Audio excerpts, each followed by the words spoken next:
కాళ్ళతో అందరు ఆడవాడన్నా చేతులతో నూపాలి కాళ్ళతో నూపదు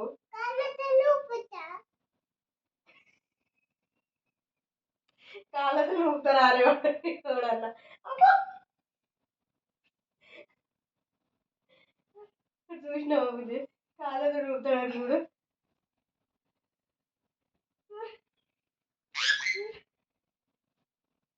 మమ్మీని అంటారా